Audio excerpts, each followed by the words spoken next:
नगर निगम के सफाई कर्मचारियों की यूनियन एक बार फिर से लामबंद होने लगी है। सफाई कर्मचारियों की यूनियनों ने अपना आंदोलन शुरू करने की घोषणा की है। देखिए पूरी रिपोर्ट। मेरा नाम करण सिंह महरोलिया है। मैं राष्ट्रीय जनरल सेक्रेटरी हूँ अखिल भारतीय सफाई मजदूर संघ से। आप लोगों की क्या डिमांड है जिसको लेकर के आप 6 तारीख से अपना जो आंदोलन करने जा रहे हैं? देखिए 29 तारीख को हमने प्रदर्शन किया था, झाड़ू प्रदर्शन, और कल 6 तारीख से हमारे जितने भी संगठन हैं वो सभी कामन हड़ताल पे जा रहे हैं 6 के 6 जोनों में, निगमों में। और हमारी सबसे मुख्य जो मांग है वो है कि 2006 तक के जो जनरल कर्मचारी है उनको पक्का किया जाए, और कंपनसेशन ग्राउंड पर जो कर्मचारी लगे हुए हैं उनको पक्का किया जाए। जैसा कि प्रशासन ने हमारे को ऑर्डर दिए थे, उस पर चाहते हैं कि प्रशासन खरा उतरे, और जो हमारे लेफ्ट आउट के जो काम है, जो लेफ्ट आउट के जो कर्मचारी हैं, जो आज अगर वो पहले पक्के कर दिए होते हैं, आज उनको 6 साल हो गए होते पक्के हुए भी, लेकिन प्रशासन की हठधर्मी इतनी है कि करीब 300 कर्मचारी ऐसे हैं जिनको लटका के रखा हुआ है, उनको पक्के नहीं कर रहे हैं।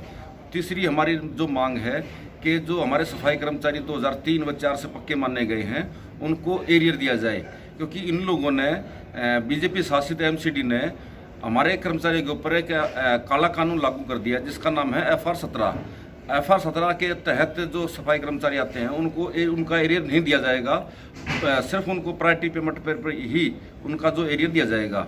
हम चाहते हैं कि जितने भी हमारे सफाई कर्मचारी हैं उनका जो बकाया एरियर है वो दिया जाए। तीसरा 11% का जो DA केंद्र सरकार ने घोषित किया है वो DA तुरंत लागू करके हमारे सफाई कर्मचारियों को उसका लाभांश दिया जाए। उत्तरी दिल्ली नगर निगम में कांग्रेस दल के नेता मुकेश गोयल ने कहा कि सत्ताधारी बीजेपी के नेता सफाई कर्मचारियों के साथ लंबे समय से छल कपट करते आ रहे हैं। निगम के सफाई कर्मचारियों के साथ भारतीय जनता पार्टी में जो सत्ता में बैठे हुए नेता हैं वो हमेशा छल कपट करते हैं।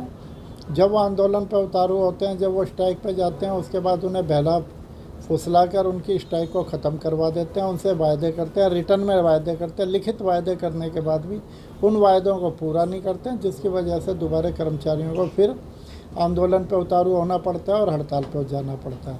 लेकिन इनकी कानों पे जूं नहीं रेंगती। ये 15 साल से निगम में भारतीय जनता पार्टी सत्ता में, और इन्होंने इसी तरह का तमाशा बना रखा है और कर्मचारियों में बहुत आक्रोश है, लेकिन इन लोगों को कोई फ़र्क नहीं पड़ रहा। ये केवल और केवल झूठ की राजनीति करते हैं, लोगों को बहलाने फुसलाने की राजनीति करते हैं। इन्होंने निगम को दिवालेपन के कगार पे खड़ा कर दिया है। कर्मचारियों के पास पैसे नहीं हैं, उनका वेतन देने के लिए निगम पे पैसे नहीं हैं। कर्मचारियों के लिए उनके बेनिफिट्स है, उनका एरियर है, उनका कैश लीव का पैसा है, उनका और पैसा, उनका मेडिकल का पैसा है, और तो और उनके प्रोविडेंट का फंड तक का पैसा। कोई कर्मचारी रिटायर होता है उसका प्रोविडेंट फंड का पैसा और जो उसके ग्रेचुइटी का पैसा है वो तक ये लोग समय पे नहीं देते हैं। बुरी हालत है, इस वजह से निगम के कर्मचारियों को हड़ताल पे जाना पड़ता है। दूसरी ओर उत्तरी दिल्ली नगर निगम में विपक्ष के नेता विकास गोयल ने कहा कि ये बीजेपी की धोखेबाजी का एक और नमूना है। देखिए राठौर जी, पिछले 15 साल से भारतीय जनता पार्टी एमसीडी के शासन में जब से बैठी है, उन्होंने सफाई कर्मचारियों का सिर्फ शोषण किया है। और सिर्फ सफाई कर्मचारियों का नहीं, निगम में जो भी कर्मचारी है, चाहे टीचर्स हों, डॉक्टर्स हों, सफाई कर्मचारी हों, डीवीसी कर्मचारी हों, सबको अपने राजनीतिक टूल की तरह इस्तेमाल किया और उनका सिर्फ शोषण किया है। उन कर्मचारियों को सब्र का बांध धीरे धीरे टूट रहा है। आपने देखा होगा, कभी वो हड़ताल करते हैं तो मनोज तिवारी जी आके जूस पिला के हड़ताल तुड़वा देते हैं, उनसे कुछ ही वादा कर देते हैं। कभी मेयर साहब उनकी हड़ताल खुलवा देते हैं, कभी कोई आश्वासन दे के हड़ताल खुलवा देते हैं, लेकिन हड़ताल खुलवाने के बाद उनकी कोई मांग मांगी नहीं जाती। आज स्थिति ये है कि 1998 के जो लेफ्ट आउट केस थे वो भी पूरे पक्के नहीं हुए, उनमें भी कुछ केस बाकी हैं। जबकि घोषणा इन्होंने अपने जो चुनावी घोषणा पत्र में की थी सभी सफाई कर्मचारियों को पक्का करने की थी, अभी तक 1998 तक के नहीं किए। पीछे आपको ध्यान होगा, इन्होंने घोषणा की कि मैं FR 17 हटा देंगे, वो नहीं हटी। अभी कह रहे जब फंड होगा तो जब हटाएंगे। आज कर्मचारियों की हालत ये है कि जो कर्मचारी रिटायर हो जाता है 60 साल, जिसने अपनी ज़िंदगी का पूरा जो उसका गोल्डन पीरियड है वो निगम को दिया, 60 साल बाद जब वो रिटायर होता है 60 साल की उम्र में, तो उसको जो GPF के पैसे मिलने चाहिए, जो उसकी ग्रेजुएटी के पैसे मिलने चाहिए, जो उसको पेंशन मिलनी चाहिए, उसके लिए 4-4 साल वो 60 साल का बुजुर्ग आदमी धक्के खा रहा है। जिसको कैशलेस फैसिलिटी हॉस्पिटल में मिलनी चाहिए वो उसको नहीं मिल पा रही। तो ये जो कर्मचारियों का दर्द है, ये जो तकलीफ़ है, यही वजह है कि कर्मचारी बार बार उस आंदोलन की तरफ बढ़ते हैं। लेकिन क्योंकि भारतीय जनता पार्टी ने हमेशा फूट डालो की राजनीति की है, तो उन्होंने हमेशा ही कर्मचारियों की कभी एकता होने नहीं दी।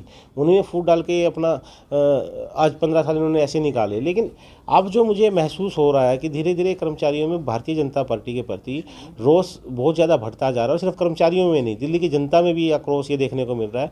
आप भी किसी भी क्षेत्र में जाएंगे, कहीं भी जाएंगे, किसी भी आम जनता से बात करोगे तो भारतीय जनता पार्टी से, एमसीडी से लोग दुखी हो चुके हैं। पूरी दिल्ली को कूड़ा कर दिया।